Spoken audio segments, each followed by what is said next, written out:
Okay. We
Good afternoon, Miss Mahat.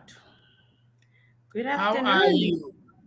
I'm good on yourself, Mr. I'm Mdwawa. good. I'm good. Yeah, Long time. We've not talked for a long time. we haven't, and it's not good. It's It's not COVID, good. then it's typhoid, but yeah, here we are. We Here thank we you. are. Here we are. Anyway, on a more serious thing on technology skills. Welcome again to Tech Power Talk. Let's have a conversation. Let's treat it as a casual conversation. Then it's going to be easier for us. I think we're going to wait for you to present and we listen to you. Then afterwards, we take it from there. Then we have a conversation making reference to your presentation or any other questions that we've prepared for you. Sure. No, thank you. Thank you so much. Thanks for the opportunity for giving us a voice to talk to your audience. We really appreciate that. So let's share what we have to say to you. Basically, I will just start by introducing myself again, or rather, Okay. what I'm doing.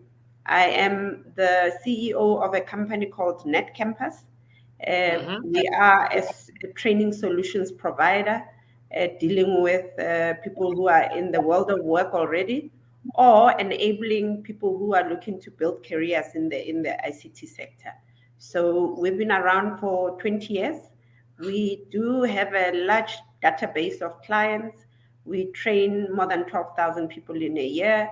And if you think about the unemployed people, it's even more.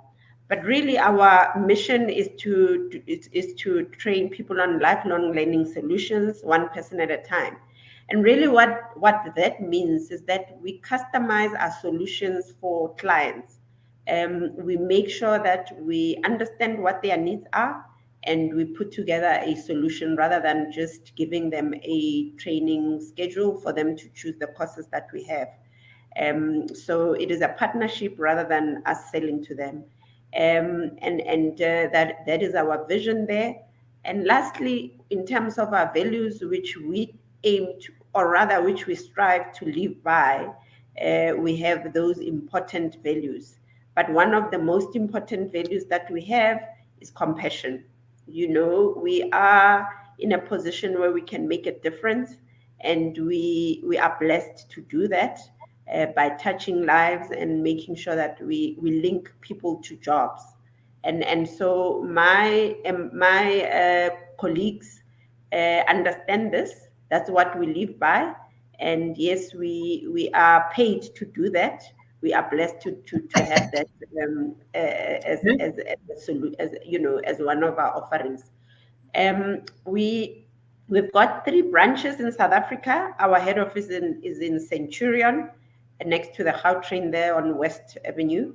And then we have another office in Fourways Design Quarters and another office in Cape Town in Belleville. We we have a number of colleagues that we work with. There's about 100 people that are in our employ at the moment. Half of those are trainers, technical trainers, very specialized in their areas, and they are accredited. We don't do any grade training, nor do we do fly by night, type of project. We are accredited with the highest and the mightiest in the industry, global companies. But when we come back to the topic at hand, I mean, we speaking about skills and how skills can actually, um, lead people into jobs. We do know that at the moment, the 70% of our youth are not in jobs at all. They are not in jobs, they are not in training or even skills or university or any other. So mm, we have a large number of people who are really disillusioned, no hope. And I really truly believe that technology is the way that government can use to get people into jobs. If there's a number of stats that have come through that shows that companies are looking to recruit people with the right digital skills and in the 4IR space to fill in jobs. Those can be in the yes, digital space, those can be technical jobs, but really, those are the skills. You can tell for yourself that if you do the actual right training and skills development, people can get into jobs. The challenges that we are having at the moment is that we are all brainwashing our children to go to university, which is good. I mean, there's nothing wrong with that. But the issue is that sometimes what they do at university does not necessarily align to what the job market wants. And so that is where the challenge is. And so people like us come in right there to get the raw product that the universities and TVETs have produced, but match them to actual jobs by giving them the extra career or job related training to make it really, really relevant for the workplace, and so that they can be functional when they get to the workplace. And I'll get to that later. But that is the reality of our situation. Now, we are also faced with digital transformation for our and cloud skills, to affect the changing world of work. We all know that India, for instance, is very upfront, and they are more organized in terms of marshaling their workforce into jobs, mhm, as well as okay, exporting skills into the rest of the world. And what they have done, they have, for instance, planned to export 2 million or train 2 million people in cloud skills, right? And that is going to be right, done until 2025. What that tells you is that there's definitely a need for those cloud skills. They have calculated and they have planned accordingly, and they are very good at exporting skills. We know in our banks and in some of the very strategic sectors, uh, yeah, Indian Indian mm, people from India are managing those projects. So we can expect that if we don't jump on the bandwagon to make sure that our people and our youth take some of these cloud skills and accredit themselves, we will miss out on that opportunity. And especially because now you don't have to be at a particular place to perform a particular function. You can actually do the work from anywhere in the world. Information is sitting in the cloud. So what that means is that you can service people in America while you're here. You can mm, you can talk from anywhere in the world and do a job. So for me, it is a really, really an issue, and it's something that we can underline, mark, and we'll come back to it.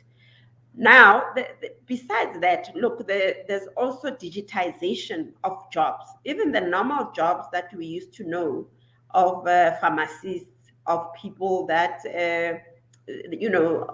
several jobs that are in there have been digitized.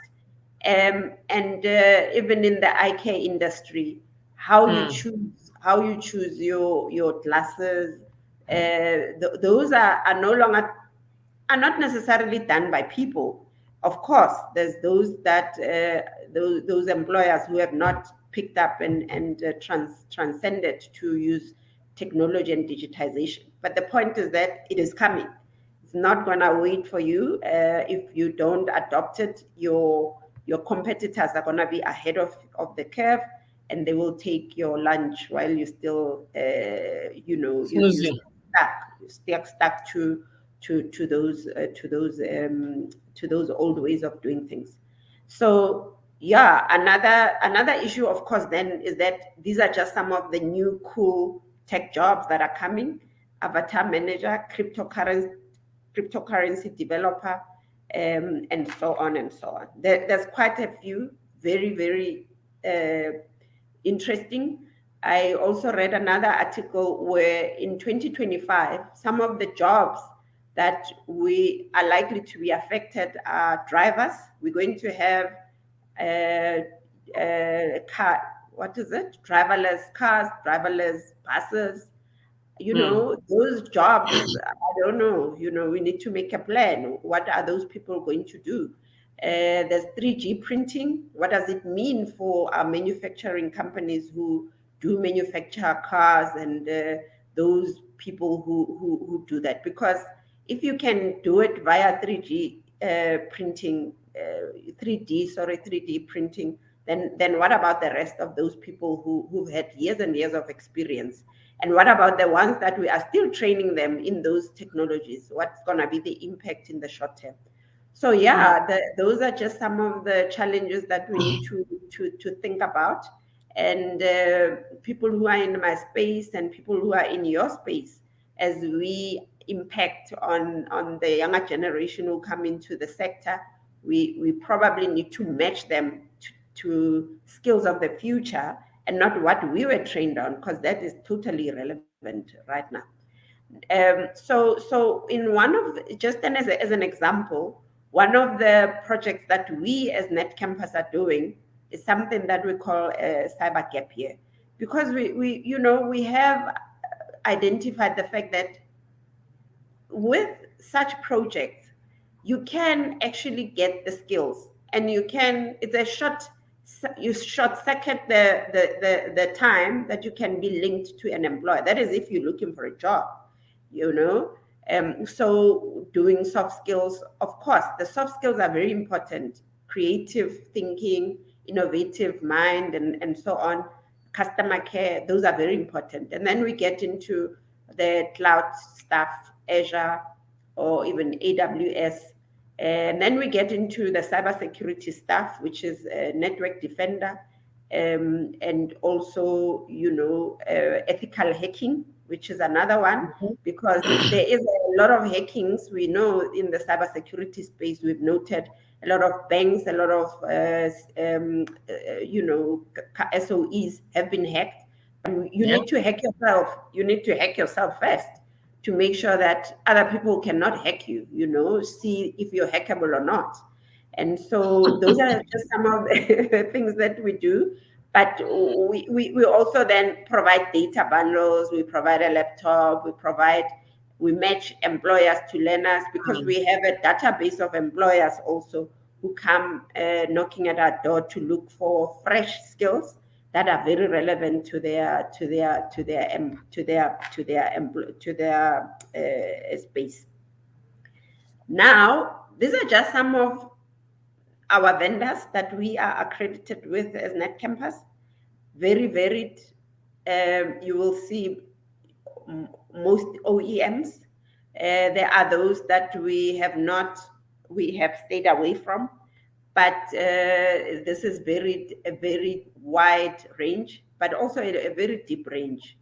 because we understand that some people are way advanced than others. And so, I will not go into each and every one of them, but they relate to cybersecurity, they relate to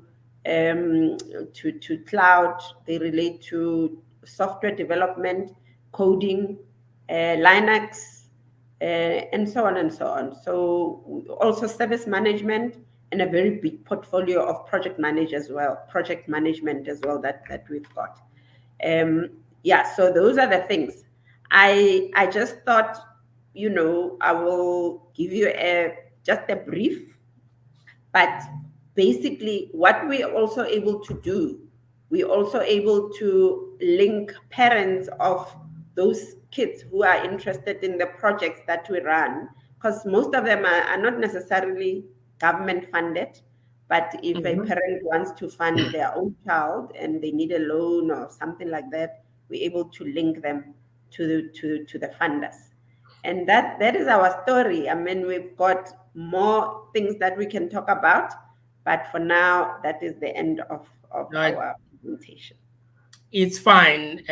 You have covered a lot.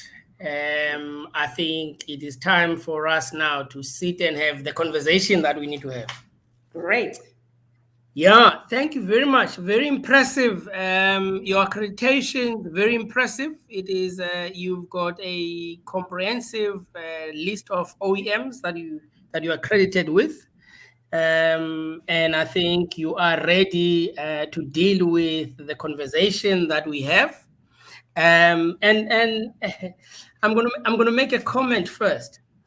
Um, I've always known you in the digital space, training space, when digital was not fashionable to say digital.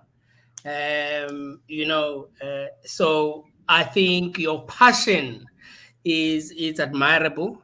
You've been in this space for a long time. You are a leader in the space. You are a parent in the space, and that is lacking. And this is me not being sexist. Men versus women. Women will lead and guide because they've got that thing inside them, that nurturing trait that they have, which men don't have. So for you, it is really in your makeup. Anyway, Thank you. Coming uh, from you, I believe it. uh, you've I've made a comment before we went online. I was really impressed yesterday when I had a meeting with you and your staff, and one of the issues that needed to be covered was Tebucho, the entrepreneur, and Miss Mahatu as the CEO. Most people think that you need to drive people, but you need to lead people and show them and have a working, casual, and a formal relationship that has got no tension in it. And I picked up that yesterday. It was a very soft, comfortable discussion that we're having. Everyone giving input, not only the CEO has to talk. So, Yeah, so I always say the people that are surrounding me, to be quite honest, I'm not being humble or what unnecessarily humble. In most cases, they know more than me, honestly. Otherwise, why would I even be needing them? They do. They are yeah. specialists in their areas. They are well accomplished. They are very professional. They run this organization, and that's why we've managed to grow it in a very short space of time. We've managed to grow it to the size that we are. It is that it's that they understand that they have full ownership. Yeah, they are here for a reason. So that's my Mm. attitude, and that's what they do. It's a good attitude. You can't be everything to everyone. You only got two hands. You can't Yeah, be everywhere. You can't want to, everything must come past you before it's done. no. So, there's International Women's Day coming. And, there's the theme for this year is hashtag break the bias, or the stereotype. There's that thing in industry that says men are more qualified, right or wrong. I think it's wrong, than women, but I see Net Campus is driven in front by women. Yes. And that it proves that given an opportunity, women given an opportunity and being pulled into the main ecosystem or economic environment, we will have a much productive, a much efficient and effective engagement in the industry worldwide. I'm not talking about South Africa only. There's it's scary. In other countries where ICT or science in other countries, you're looking at 19-18% women Yeah. participation. So that being said, by the way, we've got an International Women's Day webinar on the 8th of March. It's only sisters. I'll be the only brother that is going to be talking to them. Well, thank you. Thanks for, but you've always had that soft touch to you, so it's okay. We will accept you. You'll accept. Okay. Yeah. Yes, yes, yes, yes, yes. So over the years, and you've covered it, you've done extremely well in nurturing and producing the skill that is needed. But it's not all about passion, Ms. Mahatu. Yeah. There's something that drives you to have that passion for youngsters, for youth of our country, and hopefully very soon related countries or neighboring countries. Yeah. Sure. What really drives you on the developmental side? Why you see a need for the youth to be developed in the tech space? Yeah. No, look, I mean, there's this whole argument, if you're spiritual, there's a Yeah. calling, and if it is, your things will be lined up that way. As you know, I was once in another organization that was in the That's right. same space, Yes.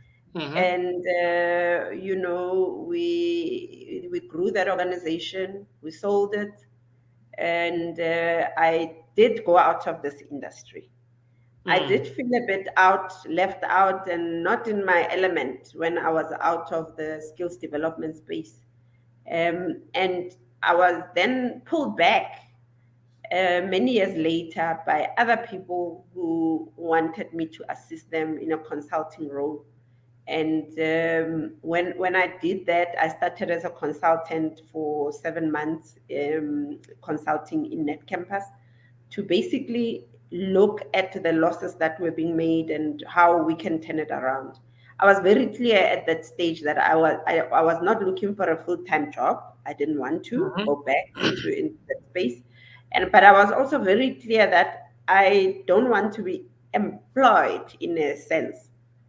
But Mm. as fate would have it, I did end up consulting, and then when that period ended, they asked me to stay on.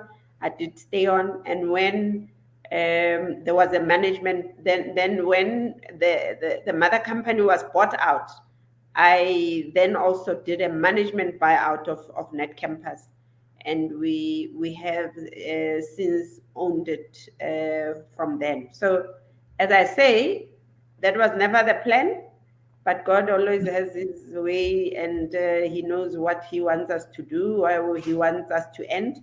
But again, if I look at my career, I mean, I studied a BSc, right, in the sciences. I Mm. did genetics. I can't even remember the things that we were studying there. All of those things. But that's what I studied, and Mm. but I got a job in the ICT space as a research analyst. Went into skills research, and that's how I was introduced into skills development itself. And if I really look at it, I've been happiest in when I develop people and when I see people getting into jobs. If I think about how many people that we have developed, I can't even count. There's so many of them that are in jobs. Some are now very senior in their IT positions, and now they are clients. If I go into some of the departments or some of the companies, I always get greeted. I have no idea who they are. Some have changed shape and they're older with mustaches and whatever. But it has always been a fulfilling thing for me mm, to make a difference, especially when they get into a job and when they mature. And I also inculcate them to pay it forward by either making sure that other people have access to information. They need mm, to guide their brothers, their neighbors, and so on, to make sure that we all pull each other up. There is no way we will rise if we don't lift each other. And I do have a line that I always use, that we rise by lifting each other. And mm. so that is what I'm happy with. Okay. I Yeah, that's it. That's Yeah. me. I'm Well just said. happy with that. Yeah. Well said. We can conclude because you started by saying if a person is religious, God puts you in a space where you should be in. So you've been anointed in the developmental space. I believe so. Absolutely. Amen. Amen. Amen, Pastor Patu. Amen. Amen. Um, and look, and one of the things, and I was thinking, the industry is changing so quickly all over the world. Jobs are changing. Yes. This is taking place at a very rapid rate pace, basically. The discrepancy between the skills people have and those needed for the jobs in the digital world is one of the most critical issues in the workplace, and you've touched on this.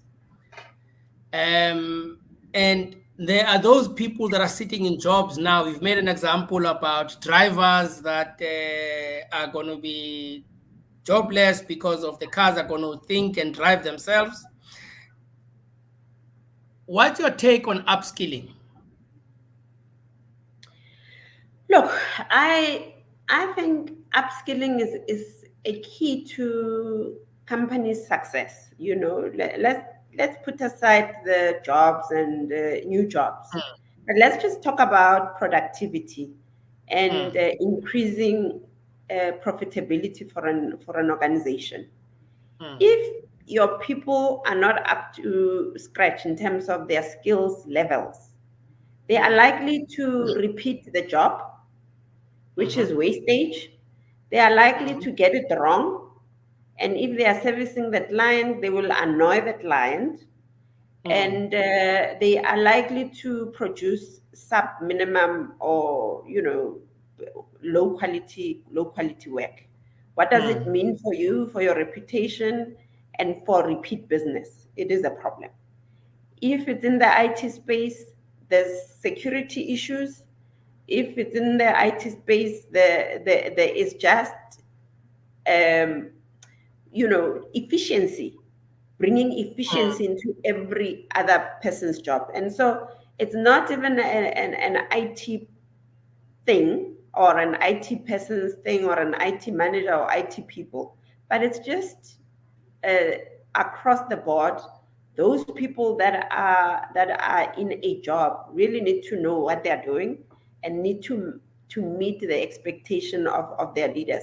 The problem is that sometimes there's an expectation, but people have not been trained enough to understand first that expectation, but the skills to meet that expectation. So yeah, that is it is very key. The the the issue, and it is very unfortunate, is that when companies go through challenges, the first thing that goes out of the window in terms of budget, it's training. We know this. mm. When Yeah, COVID hit, most companies will just cancel any type of training. So we really did not have business for a lot of business for the last 2 years, except yeah. for very loyal clients, and those the clients that really do take training seriously continued. But if you also think about it, the world of work is changing. The world is changing. For instance, 2 years ago, we had to go into the office to work. COVID hit, we really did not have to be in the office. And while we used to have tools before, but our mindset was not ready. So Yeah. even managers and owners of companies were still requiring people to come. Why? It's very unnecessary because you're Mm. wasting time on the road, I on agree with you. petrol, and you're wasting time, you're wasting money, and so on and so on. And it has been proven that if you're at home, if the systems are in place to manage, people are more productive. So Um, look, and yeah. then the tools that will make those people to be productive are important. Your MS Teams, your what is the other ones, Zoom, and so on and so on. People need to know those things to be productive. So those are new tools. People need to adopt them to increase their productivity. And so we can't run away from skills development. It's a way of life because Yeah. technology changes all the time. But with the changes that are happening, jobs changing, functions changing, the type of skill that is needed, would you say it is a problem for businesses, individuals, governments, or policymakers? Is it in the interest, or and while you're answering it, is it in the interest of all stakeholders to collaborate and work together to solve this issue? Or Magas Bonele, you individual, your skill is not needed anymore, you need to reskill yourself, upskill yourself. Yeah, no, I do think this is not going to be solved by one group, by one person or one group of people. The thing is, we need each other here. There is no Mm, way. So if you are government, you are likely not to know what we know. We're not being mm, arrogant, but yes. we've been in the streets of corporate. We know. Because we train them all the time, they are likely, we know what the trends are. We know what they demand, we know what they want. And so we can tell when the market is moving, right? And so if you are government, and yes, you have the budget, you've got the pockets, and you are dictating policy, but your policy is not talking to industry and what industry needs, you're likely to then produce uh, skills that are not absorbed, hence the high unemployment rate. You've got millions and millions of unemployed graduates. It talks to Yeah. that. The fact that there's just no feedback loop in terms of what employers really need and Mm, what people who are producing those skills are producing. I'm not bashing formal institutions, or when I say formal, I mean like universities. But if you think universities and about, TVETs. yes, Mm, if you think about their structure, they have a senate, they have a committee or that sorts out the curriculum, and then perhaps that a curriculum. I don't know. I mean, I don't know how they do it, but I'm thinking because they are also funded by government, who then they must account. In the mm, meantime, technology changes. mm, I doubt if they will be flexible and agile enough to change mid-term and say, no, we're no longer doing what is it, Azure. We're now doing something else. I doubt if they will have the flexibility to mm. have that. And so by the time they are ready, and they have maybe they're able to motivate for changes, other things have happened. So Yeah. there is a need for collaboration, and Mm, it's perfect that those type of partners do what they need to do, because also in our sector, the problem in our sector is that there's a lot of fly by night. Everybody is a training institution, as you might know. A lot of people may see an opportunity to make a quick buck. So yes, there's a mm, need for regulation, but there's also a need for collaboration, and take the strengths from each sectors or markets, and combine it to solve our problems.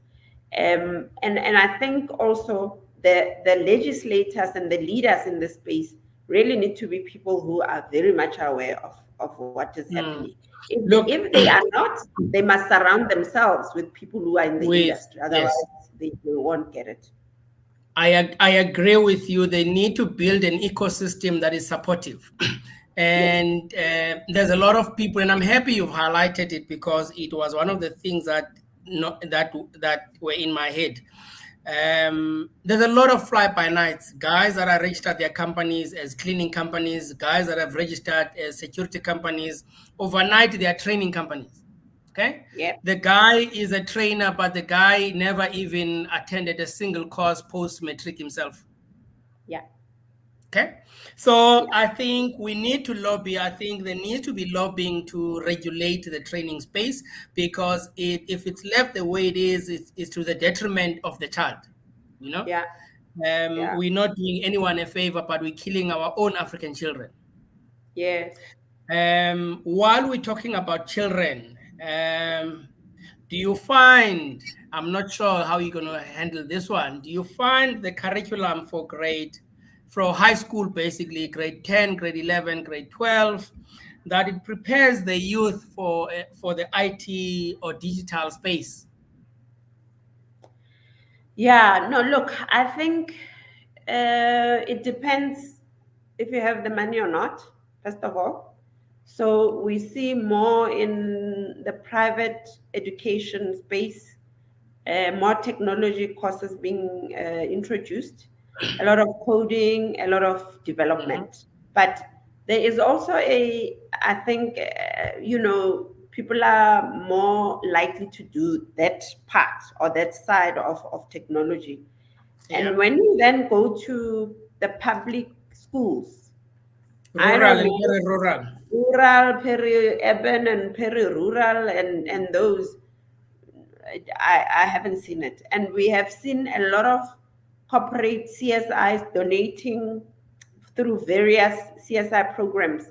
They do donate, they donating a lot of machines and so on, but they also turn into white elephants precisely because sometimes there is no skill to maintain those PCs, but secondly, to skill up people who are going to be using those PCs. So if they have a lab, an IT lab, obviously the teachers must be skilled and computer literate, but also the children must be able to access and must, so it's a whole value chain.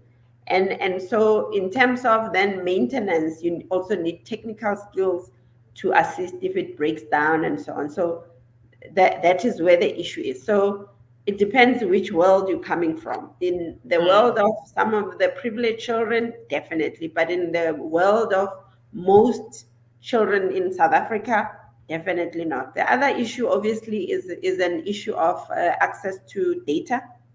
Mhm.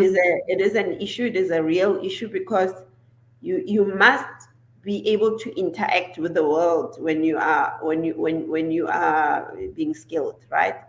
Or when you are getting certain skills and courses. And it is still a big issue. Data is very expensive, and that's why we, in our case, we in all our training, we've built data costs into our training courses, Okay. because Mm. we don't want to have that conversation. We don't want to have the conversation that I did not have data. The only problem is that, again, you do that and then they do Netflix and do social media the whole night, and then tomorrow there's There's no no data. data. But we have a way of rationing it and managing them, and making sure that we are able to go through the curriculum with the data that we provide. And so Mm. that works even for rural and peri-urban students, but it is a total disadvantage for them. The third thing is obviously devices. More Mm. and more, the smartphones are able to work for training, but the problem is that if you then are wanting to train people on international, or rather they need to do international exams post the training, the interface between a phone and a laptop is very different. And so they need somehow to transcend and say that now this mm, is the laptop. So they might mm, have the inherent knowledge and skills, but might not be able to then use the interface, and they mm. then fail Mm. because they are struggling, not because they don't have the knowledge. So that's where we then intervene to make sure that they understand that, okay, now PC, this is how you do it. Yeah. And then the other thing that I'm thinking is that, we also need schools that are just really focused on technologies at that level. Really, just like you I have support you rugby. there. Yeah, you have I sports, support you there. rugby schools. You have those schools that focus on choirs and people singing and whatever. That they are well known for that. Some are well known for cricket. We need schools that are very good at technologies and a variety of curriculum, not just coding. It can be Mm. drones, it can be cybersecurity, and build it into their system while they're still young. They grow with it, and so that they can be the specialists that we see in India and those type of countries. Thank you. I want us to be relevant. It's as if you read my mind again. I was thinking that we've not mentioned any 4IR, the popular ones in our discussion. 4IR is an important acronym. Yeah. There must be a revolution. Now, when we look at the revolution, by the way, I don't believe in 4IR as a concept. I believe in society 5.0. Everything is society driven. We are advancing, technology is advancing because humans are driving the advancement. It's for making us easy, it's for making our lives easy to interpret the lot of data that we're producing and all other aspects that make our lives complete. Anyway, it's a discussion for another day. 4IR, I think it's important for you to tell us. You've got robotics, you train on robotics, you've got IoT, you train on IoT, you've got data science, you train on data science, you've got AVR and AR, okay, let's just say extended reality. Do you train on extended reality? Because it is the future through gaming and through what do you call it, geo looking at areas, whatever the fancy language. Geospatial. Let's Yeah. not, yeah, spatial things. Do you train on those? I know cybersecurity is covered, but you train on all the others that AI, there's AI ethics questions. Are you in that space?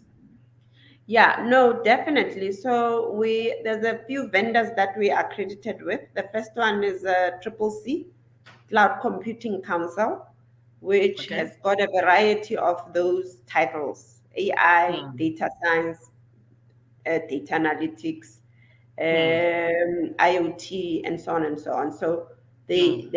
that's the first one that we are accredited with. Then we also accredited with Set Nexus, which also has robotics and those other titles that you've mentioned. And Hmm. so depending on who we are talking to and what is the need of the organization, then we look at that. And by the way, other vendors such as Microsoft have got AI. So again, it depends on which client we're talking to, and what do they Mhm. want, and what are they going to use it for. Data analytics is also across the board. There is a lot of data analytics also in Oracle, also in SAP. And I think, look, to your earlier comment about the societies, that training must also be relevant. These things that we're training people on must make a difference. It's Mm. not to say train, go, and then go find a job. Or rather, once the skill is available, it has to make a difference either in society or in an organization or in government and so on. I mean, if you look at the number of files I don't know. Let's just take. I've seen on TV. Uh, I've seen on TV the offices of SAPS, South Mm. African Police Services, rooms and Yes. rooms full of Documents. what documents and dockets. Mm. What does it? I mean, we I think we're missing an opportunity to capture the data, analyze it, and understand what's going on in there. And so, and I'm guessing that will be across the board in government, All but government departments. all government departments will have the same problem, whether and home affairs, of course. And I've heard the minister 2 weeks ago, they're hiring thousands of young people to capture documents and so that they can digitize them and so on and so on. So that's where we need to be going with these things. It cannot be just because it's a trend. It's for IR for no reason. It must make a difference to our lives. It must improve the quality of life, and so we're digitizing for a reason. We're not doing it Yes. because it's a skill that is fashionable and everybody says robotics. I mean, even robots serve a particular purpose. Those Mm. that I've seen in the stats that I think is it 17% of companies in South Africa, or are starting to entertain the idea of robots or implement robotics somehow as part Mm. of the value chain of their service. Yes. Mm. So for us, we like to do that, but we understand. I've seen that a lot of these technologies are adopted more by SMMEs more than big companies. We've been privileged to do some projects where we train SMMEs on some of these skills, and some of them have really come up with great innovative ideas that Mm. solve a particular problem. So one I think one that I came across, they put together a solution that looks for graveyards, like a Mm. geospatial Mm. thing. Mm.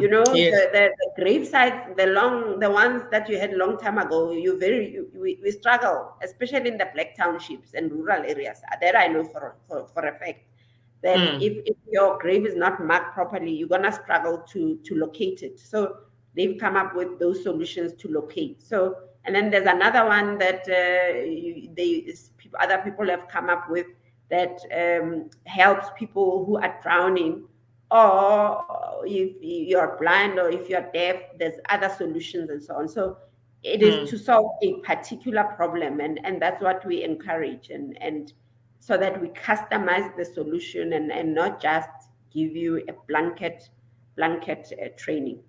One solution fits all. It does not work these days. It needs to be customized. It needs to be Yeah, tailored to make sure that exactly. it fits. Yeah. No, Yeah. thank. I hear you. I've got so many things to ask you, and we don't have time. And this one I think is just as an emphasis from your side as a business, from Net Campus as a business, to address. We've talked about shortage of skills or scarcity of skills. To address skills shortfalls, what initiatives are you running with your OEM accreditation partners, that are specific, that are, that are end goal driven, driven by an objective, and when that program finishes, that cohort goes and work, hopefully somewhere there's a program that is being running, not government recruiting 10,000 children that are not trained to go deal with documents. But we don't deal with politics. But what programs are there? From our side, we look, we have a number of modalities of how we deliver training. We've got a learner management system, Okay. or that we provide, and an e-learning platform. We also able to customize content or create content. So if for instance you are wanting to train your people in your organization on your systems, processes, and products, we are able to do that. We're able to provide a schedule on all those OEMs that I spoke about, mm, people can go train just on a schedule. But we also have learnerships, internships, and skills programs that we customize against all those vendor certifications that you saw. And so the if you know very well that every OEM will have its channel, and that channel needs skills that will allow them to do the work, to be accredited in that space, but also mm, go look for business in that space. So we customize our programs to be very relevant to the workplace, and not the other way around. So we don't do vanilla type of unit standard based things that mm, are not talking to the employer. So it's really around mappings, and it's really around being innovative around how do you match the SAQA regulated stuff, mm, with what the employer wants, and also adding international global exams to that, because mm, when we produce people, we must also think global. We're not producing people just for South Africa. The borders are diminishing and diminishing very, very quickly. People can work, as I said, they can service clients from anywhere in the world. But the point is, those clients will want to see a standard. And a standard at the moment is that international certification that they know that you are qualified here, you are exactly this, you have exactly the same skills with somebody in America, UK, and so on. So mm, I think then the point that I'm making is that it's important to know the demand and train for that demand, either for a specific client or a specific need. Because mm, there is certain skills that we know if we pump those skills, those people are likely to be employed. It might mm, be in a month or 6 to 8 weeks, but definitely they will be employed. And then there's those that they will be employed, but it will be more of a more in-depth skill. So there must be more at an expert level. There is jobs there, but it's not entry-level jobs, if you know what I mean. And no, and yeah, I understand. yeah, so we that's what we do. We also have a portal that we have called Net Skills Match, that has the demands. It matches the demand and the supply of skills. On one side, it's the people looking for jobs. On the other side, is the people who are looking to recruit, and provide that. We don't make money out of it, but because we produce the product that is looking for a job, we feel it's ethical for us to make sure that ultimately they get into jobs, to also Mm, prove the fact that the quality that we have produced is in demand. We must show that what we produced is really in demand, and it's not to fill up our pockets only. I hear you. I hear you. I hear you. You've touched on telemigration, which I was going to ask you. There's an increase of people serving the other industries, or other countries or continents from South Africa. Yeah. Do you think that it needs a special breed of people that have been trained, mentored to be able to do that? Do you think institutions like yourselves must run a program like, when you presented, you not only are you offering digital skills, but you're also offering project management skills. I suppose to be able to be disciplined to sit on your own at home and telemigrate every morning at 8 o'clock, or when America starts, at 3 o'clock in the afternoon until early hours, you need a special skill. Do you think we need to start training our young ones on how to deal and be disciplined to work across borders or across oceans? Yeah. No, definitely. Look, we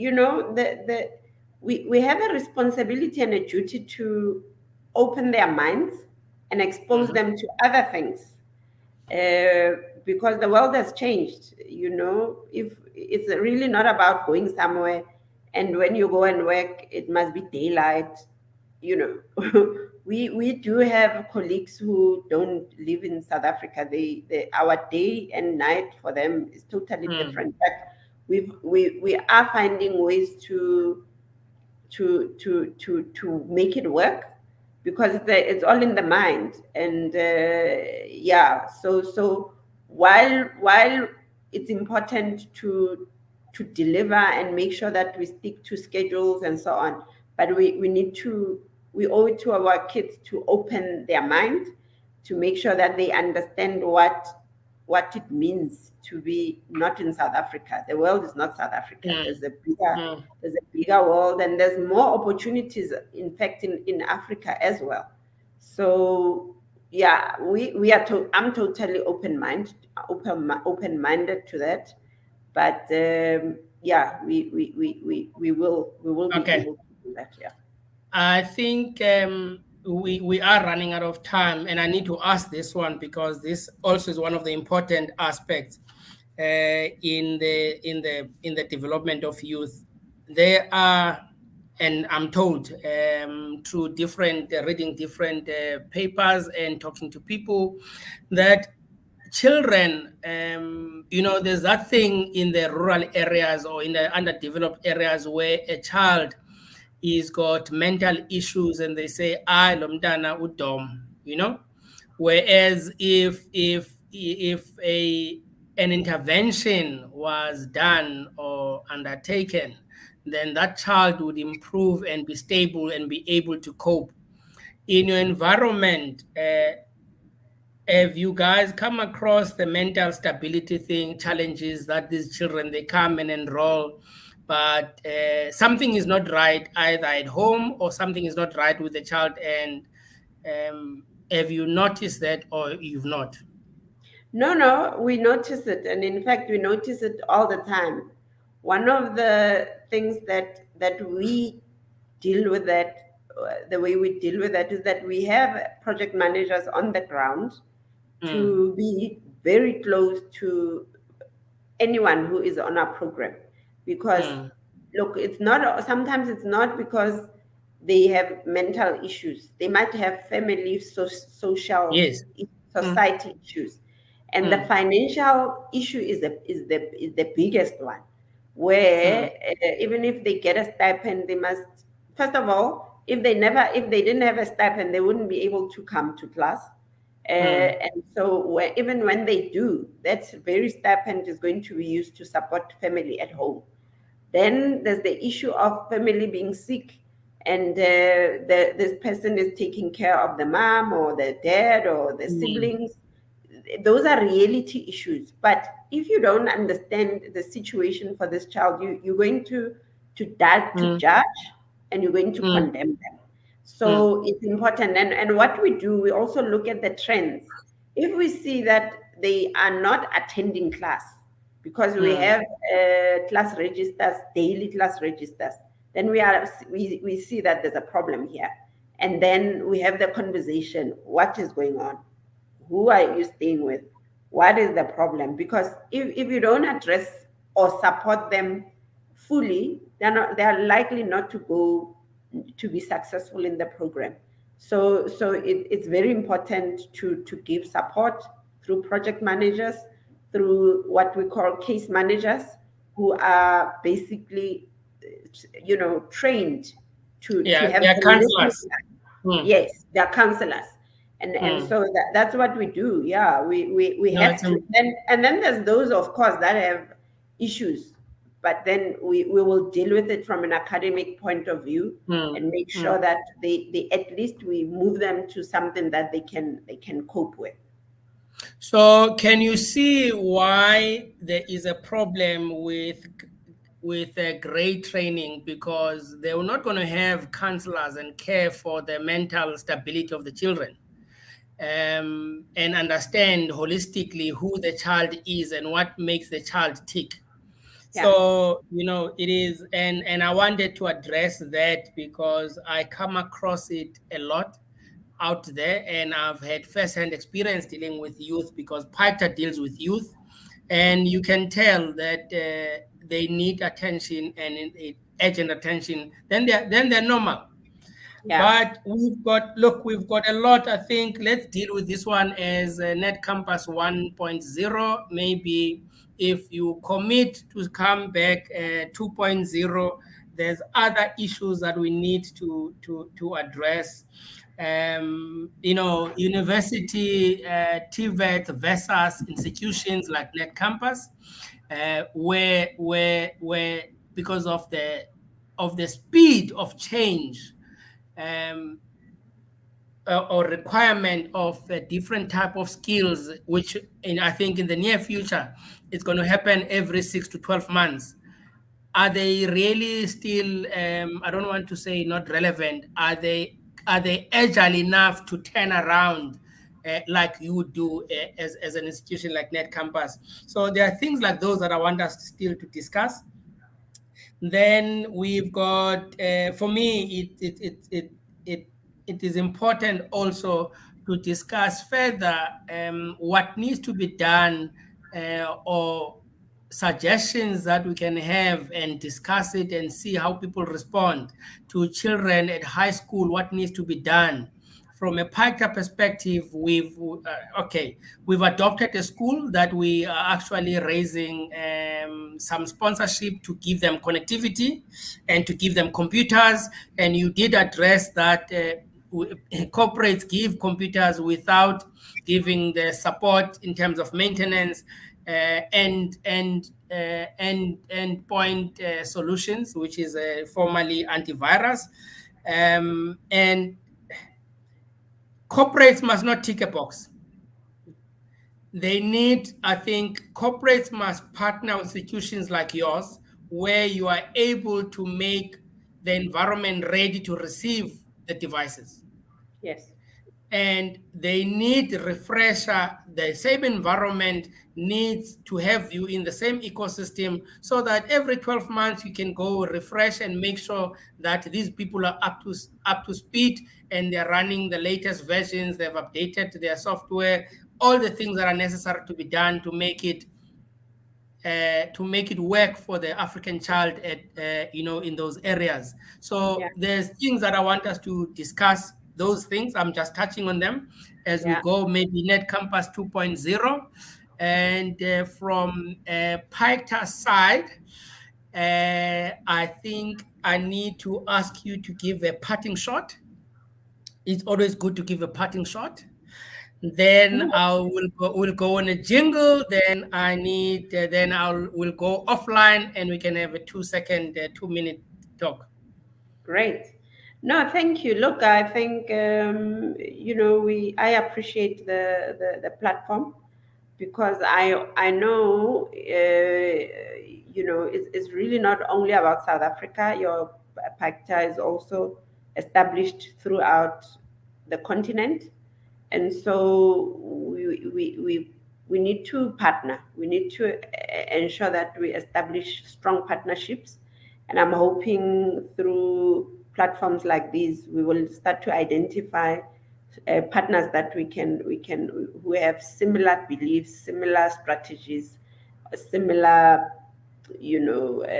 outlook, and we can partner with them. So I'm thankful for that. But also, I think we will be able to talk offline around how we can partner, because with PICTA specifically, not other people, around the programs that we're running, and your people that are either your members or the ones that you are touching their lives. There's always an opportunity to partner. I'm always looking out for those type of projects, so that we can make a difference in those. So yeah, very happy to partner on those levels. And I'm looking For forward me, to 2.0 as well, by the way. 2.0. Yeah. 2.0 is guaranteed, really guaranteed. It depends on how available you are. And I think people are have been energized by your discussion, so they're looking forward to 2.0. Let me go on Beautiful. a jingle, then I can come back and say goodbye. Then me and you can have a chat.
To listeners today and listeners that are going to watch this video, we must thank you for joining us today.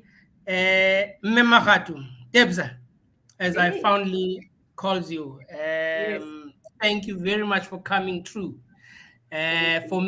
For me, it is. I think it's a good thing talking to you. And I must say, you've done very well. I applaud you. You've done very well in the space. And I believe and I trust, with God on your side, you are going to multiply Net Campus in other areas in other countries. But and to everyone, thank you very much. I'm going to talk to you in 2 seconds. Amen. Thank you. Thank you so much. And thanks to your listeners as well. Thank you to everyone.